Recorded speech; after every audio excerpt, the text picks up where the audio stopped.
Hey everybody, welcome back to the channel. Thank you so much for once again joining me for tea time. What do you think about that cup? Nikon Z9. Unstoppable.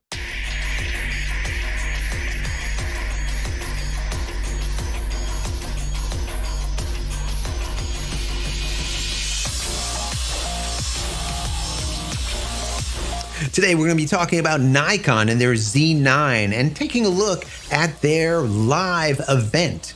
They just launched, they made the announcement of the Z9, and I watched the entire thing for you guys, and we're going to be playing some parts and pieces parts, and we're going to take a look at it together and decide, is the Z9 for you? Is it not? What do you think about the new specs that are out there? Is it something that is of interest to you, either the actual camera or the specs that possibly could migrate into their more affordable camera? And before we get right into this live event that looks like it's starting in 59 seconds, I want to say that if you haven't downloaded any of my ebooks as of yet, go pick them up. They're 100% free. Go to JCristina.com/books. Once again, JCristina.com/books. And if you like this video, even in the least, please consider giving it a thumbs up. That would be really helpful. And don't forget to subscribe to the channel and click the little bell icon over here so when I go live or when a new video comes out, you will be notified of it immediately. So without further ado, let's jump right into the event. It seems like there was a little bit light when it comes to the number of people watching. I think we were at 1,333 people at the time of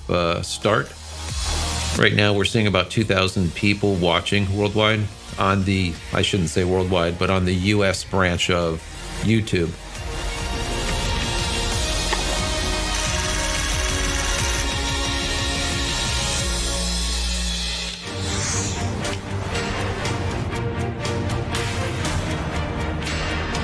So they definitely have made this thing blackout free, which is great. And a brighter EVF is what they're saying here. Up to 125 minutes. Record, not bad. 8K UHD, 4K 120p.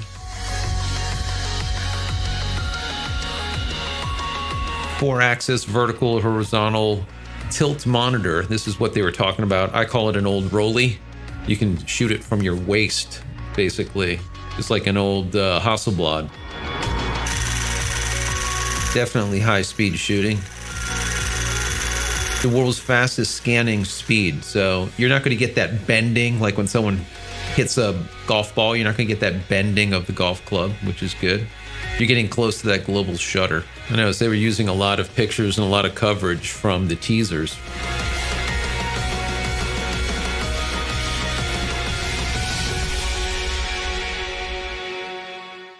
Once in a rare while, a camera comes along that is so revolutionary that it allows us to change the way we shoot and to capture images in ways like never before. Nikon has introduced many of these cameras, including the D3, D5, and the D850. And today we bring you another such camera, is the Z9. And the level of sophistication is groundbreaking. The capabilities not only break barriers in mirrorless technology, but in camera engineering as a whole. And we'll talk about these many exciting developments with the new Z9, and there are many. It has a fast, powerful, and intelligent autofocus system built on the constructs of deep learning. It has video performance like never before seen in a mirrorless camera, continuous burst speeds for photos that rival video frame rates, a Nikon-designed image sensor that brings ultra-high resolution to fast-action sports and photojournalism, a truly blackout-free electronic viewfinder, 4-axis tilt monitor, and pro build design and ergonomics that exceeds the performance of even the D6. I find it interesting how he was talking about the camera being a flagship camera, just like a D3, a D5, a D850, and how well they did. And I think that's a very important point. This camera needs to be able to sell like the D5 did, not the D6. It needs to be that incredible camera for Nikon, just like a D850 was when it first came out. And they just sold just a crap ton of them. They need to see the exact same type of numbers with this. Maybe not as many sales because it is cheaper, but I would say definitely as many sales as the D5. So we'll see what ends up happening with that. It's very important. And they are pointing out, once again, they're calling this the 4-axis rear panel. Once again, they are pushing that rear panel as being much better than a fully articulating back panel, just by the way it works.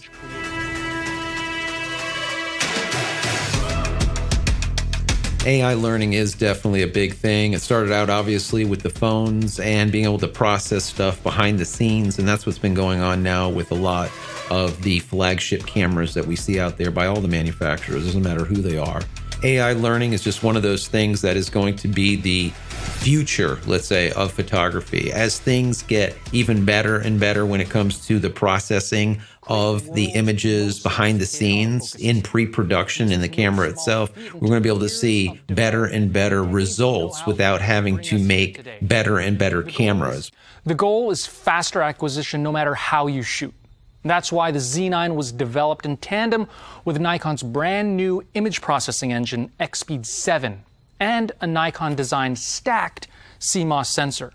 This combination, along with the Z-mount's robust communication pathways between the lens and camera body, makes the previously impossible now possible. The XSpeed 7 and that stacked sensor definitely gives it the ability to do that AF calculations as well as that blackout free. A lot of reading and writing is going on behind the scenes on that.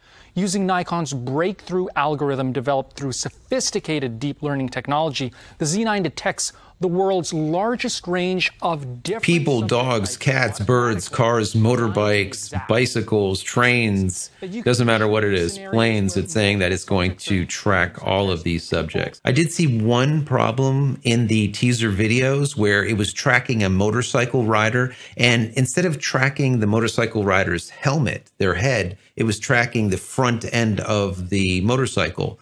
And if I was shooting that scene, I would want the motorcycle's helmet, the motorcycle rider's helmet, to be in focus. Now, when coupled with subject detection, evolves in real time to a more precise AF method that conforms to a range of subjects. This autofocus is so effortless, it'll feel like it's reading your mind. Now, you're probably wondering about low-light autofocus. Well, the AF algorithm is also tuned to nail moving subjects with confidence in low-light situations. I noticed with the tracking, what it's doing is if it sees an eye, it tracks the eye. If it loses the eye, it tracks the face. If it loses the face, it'll start tracking the body. So that's that AI, right? That artificial intelligence, that learning, that's very important. Very, very big. All the major manufacturers are doing it right now, of course. But who does it better? That's the question. And a high-speed processor is absolutely mission critical. And as I was saying, as the processors get better and better and better, we're going to see a lot more of this AI learning, this deep learning going on, where it's a lot easier for it to figure out what in the scene needs to be captured. Just like with my Sony ZV-1, if I turn to one side, it figures out that this eye is closer to you than that one, so it locks into this eye. If I turn the other way, it immediately shifts the box, and I can see it on the preview here. It'll shift the box over to this eye. So it not only understands that it needs to focus in on my eyes, but then it focuses on the eye that's closest to the camera. And that is just unbelievable. And that's one of the reasons why I like this ZV-1 and the Sony system just in general. They really do a good job with that. And I think Nikon, if they're doing the same type of thing that Sony's doing, that's going to be really, really incredible, really good for them. And we know that Canon's been doing it with their autofocus, their AF, their dual pixel AF forever. So they're all starting to get on the same page when it comes to AF and tracking, which is fantastic. Besides Panasonic. And runs the entire length of the throw that in there, right, guys? Throw that in there. Of the sequence at 45 megapixels in RAW at a frame rate of 20 images per second without the camera slowing down. Type B CF Express in general, I think all manufacturers are going to end up going down that road because the write speeds and the read speeds are so much faster than just a standard CF card or an SD card can be. So we're going to see that. And having it in this camera is absolutely mission critical, obviously, especially for the 8K. The Z9 offers a variety of still image bursts all the way up to 120 frames per second. And at 120 frames per second, you're not simply capturing frame grabs from video recordings, you're capturing 11 megapixel JPEG images, a resolution never before accomplished at this frame rate. That is unbelievable JPEG. So you're looking at 120 frames per second at 11 megapixel images. For 20 frames per second, that's crazy. You also want to shoot in RAW. Now here's the best part. The Z9 supports CF Express Type B and XQD cards. Type B CF Express gives the camera manufacturers the ability to be able to write a lot quicker.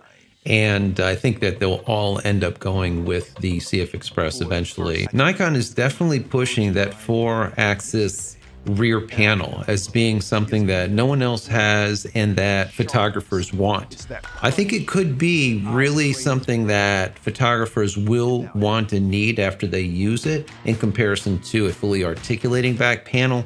But when you're doing a hybrid camera, fully articulated is still, I think, where it's at. This camera feels like it's more geared to the photographer and less to the videographer, less of a hybrid. Even though it does do 8K and all the rest of the stuff that it does for video, I feel it's more a photo-centric camera. How about ISO? The Z9's native minimum ISO is 64, allowing for broader dynamic range and accommodating for fast lenses like the Nikon Z50mm f1.2s and the 58mm f0.5 Noct. And because the Nikon developed stacked CMOS sensors based on BSI architecture, the high ISO goes all the way up to 25,600 and expandable up to 102,400 ISO. An ISO of 25,600 just seems low to me.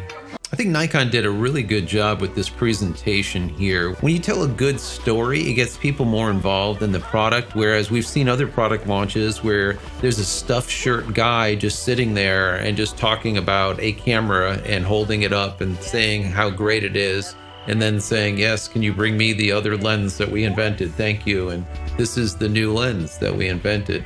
And I like this type of feel a lot better. I think it continues with the hype that they introduced with their 4 teasers. Nikon is really good when it comes to hype, just like when they released the Noct lenses. Those Noct lenses are 0.95 aperture. But the problem is they really fell on deaf ears because a lot of people are, number one, not going to afford a Noct lens, number one, and number two, they don't want manual glass. People don't understand manual anything these days. They want auto everything, like they were talking about with AI and deep learning. They want the cameras to just do everything for them. They don't want to manually focus, for God's sake, right? So I don't think that they did well, but the same thing happened here with all of this hype. I hope Nikon can actually cash that check that they've been writing ever since 2020 Winter Olympics. So we'll see what ends up happening with this. But once again, I really like the presentation. Get this, 8K UHD 24p or 30p at 10-bit in-camera recording with a maximum uninterrupted record time of 2 hours and 5 minutes. Yes, 2 hours and 5 minutes at 8K UHD in full pixel readout using the full width of the sensor without overheating.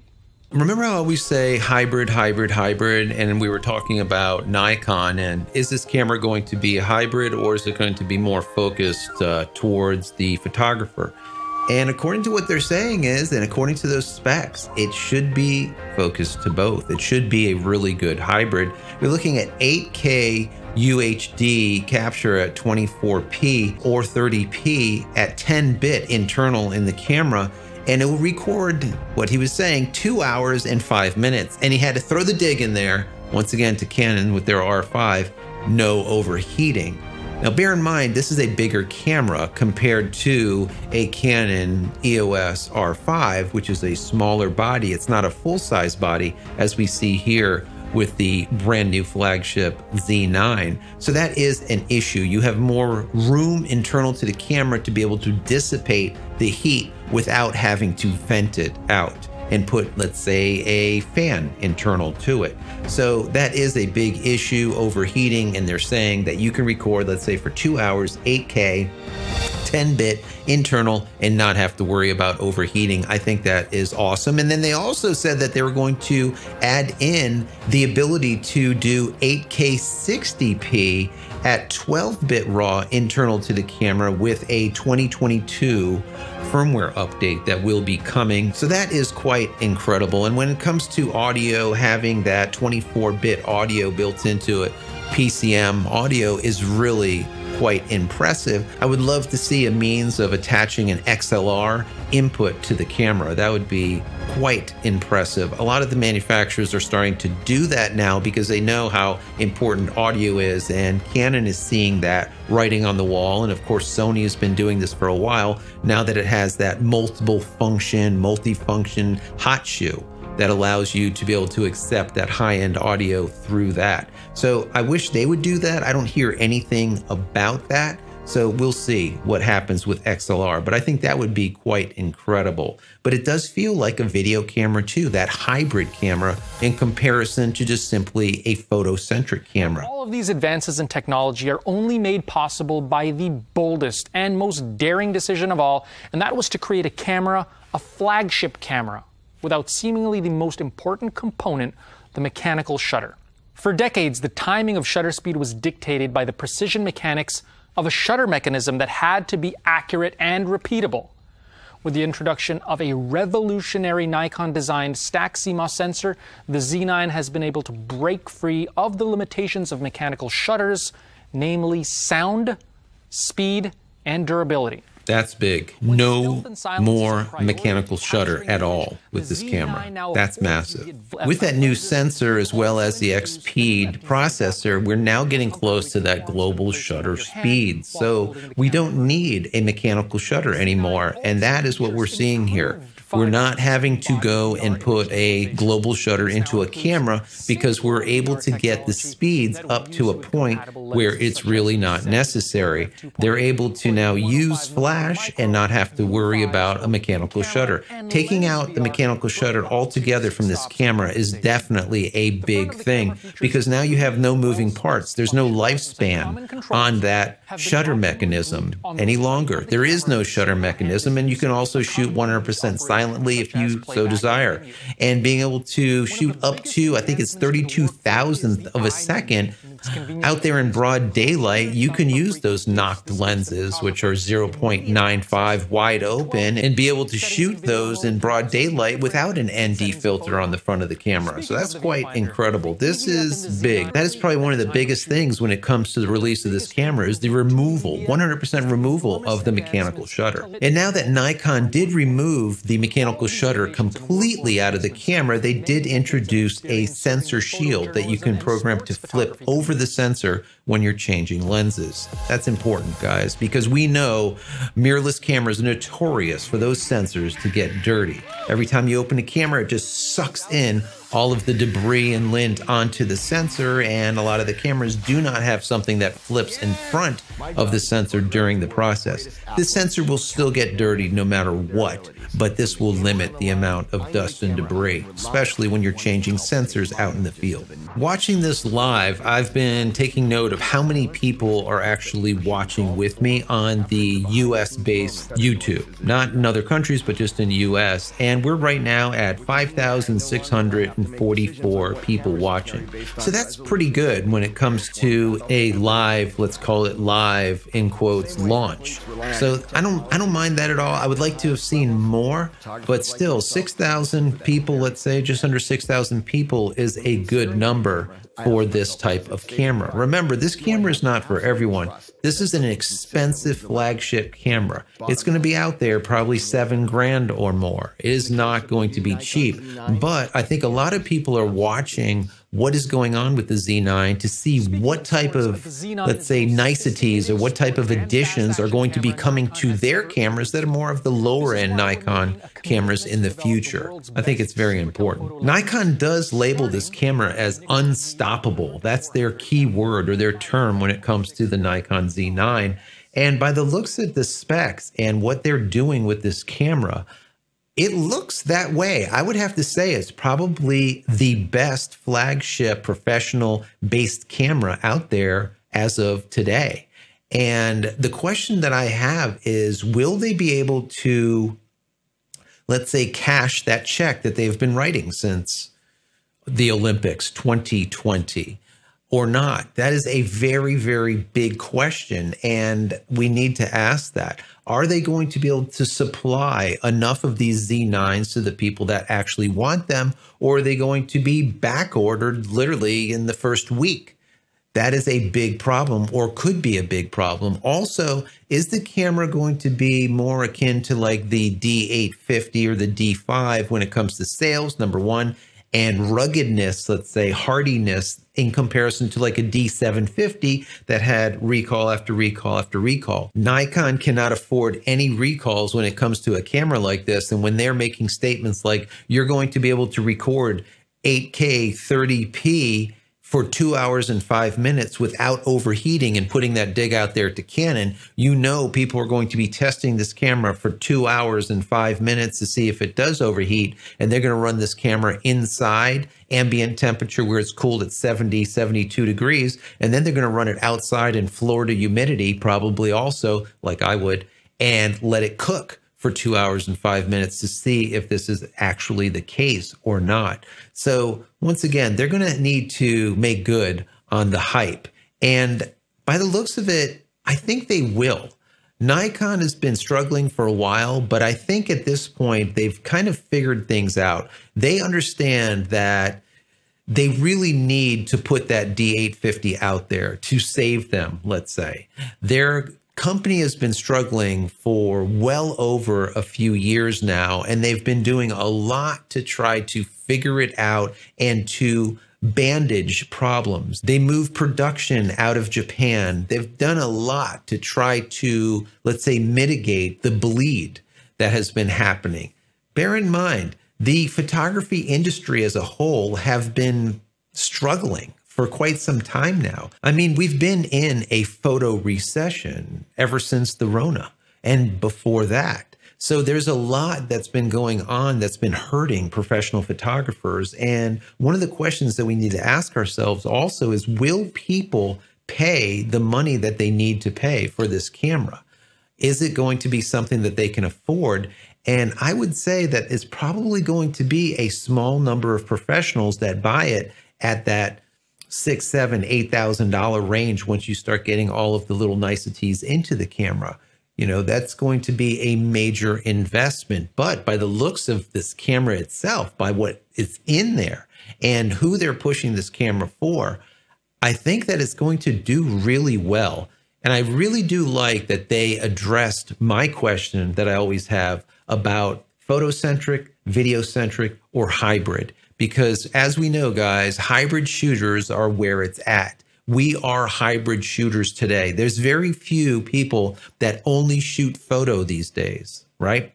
And a lot of the manufacturers, most of the manufacturers understand that, and they know that they need to put cameras out there that are hybrid cameras that not only do well when it comes to photo, but also do fantastic when it comes to video. And they also know that the majority of the people out there are ranking them or rating them based on their video prowess. Is it a good camera to be able to do video, or is it not? So you need to be able to put in some amazing video into these cameras. And we see that Nikon is doing that. And by pushing into 2022, that firmware update that's going to allow 8K at 60p, 12-bit RAW internal to the camera, that is unbelievable. That is really big. That makes it really video-centric at that point. They really pushed that back panel also, and they were trying to sell you on it, saying that you don't need a fully articulating back panel,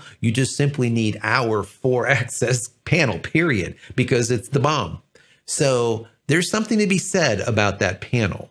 I am from the old school of film photography, and back in the day when we were shooting Rollies and 500 series Hasselblads and whatnot that were waist height, waist viewed cameras. So you would look down at the camera and you would see the viewfinder, or actually a prism, and that's how you were going to take the picture. You didn't take a picture from here, you took it at waist height. And being able to do that with this camera by how it flips in those 4 axes. It's not bad. It is not bad. It feels like that old type of style camera where you can put it on the ground, flip it up, and be able to still see things well in both vertical or horizontal mode. So it flips both ways. I think it's cool. I really do. And they are definitely pushing it. They're definitely pushing it and saying, hey, this is better than a fully articulated panel, and this is why.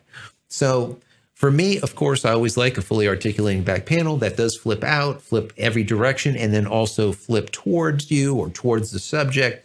But this is definitely good for what it is, and let's say the market that they're going for. So all in all, I think that this is amazing. And if they can really, like I said, cash that check that they've been writing for the last few months and put that camera out there to the masses and allow everyone to purchase it and not 100 people because now it's on back order, I think Nikon has something here. I really do. And by seeing that they're taking the electronic shutter completely out of the camera because of the speed of the processor and the sensor that they're using, I can see this slowly migrate into their lower end cameras also, where we're going to see that time where we're not going to have a mechanical shutter in any of the cameras anymore. And we do not have to have the cost associated with a global shutter just by simply getting those speeds up when it comes to CF Express, when it comes to the sensor itself, and finally, when it comes to the processor. That is something really powerful because now we have a camera that no longer has a lifespan of a shutter mech. Your shutter mechanism doesn't go bad after 200,000 shots, 250,000 shots, 300,000 shots, or whatever the specific camera has for a maximum number of shutter releases. So I think that is very big. And not having that in the camera itself now allows it to be 100% silent if need be, and still, because of that speed, be able to shoot flash without a problem, be able to shoot extremely fast shutter rates of 32,000 in sunlight, right? And be able to use a 0.95 Nacht piece of glass and not have to worry about an ND filter on the front. That is very powerful. And 45 megapixels is enough. And seeing that the camera also has that blackout free EVF bright, one of the best supposedly EVFs on the market to date, that is very powerful also because for me, as I've said, EVFs need to be blackout free. I don't want to take a picture and see that black, that flicker happening in my eye. And now we're seeing that live view EVF that's not binning any frames or multiplying any frames. It's literally what you're seeing is frame by frame by frame with no blackout whatsoever. That is an incredible feat, guys. Remember, when you're looking through an OVF, you're not looking through the lens. You're looking through a prism with an old DSLR. Whereas with EVFs, you're watching a augmented reality. You're watching what is seen by the camera and already pre-processed by the camera. So what you see is what you get in an EVF. It is WYSIWYG, which is extremely powerful, very powerful. So anyways, in short, I do think that this is a revolutionary camera. Kudos to Nikon for putting this out. I was a little bit hesitant. I'm like, I don't know, they're really hyping this thing up.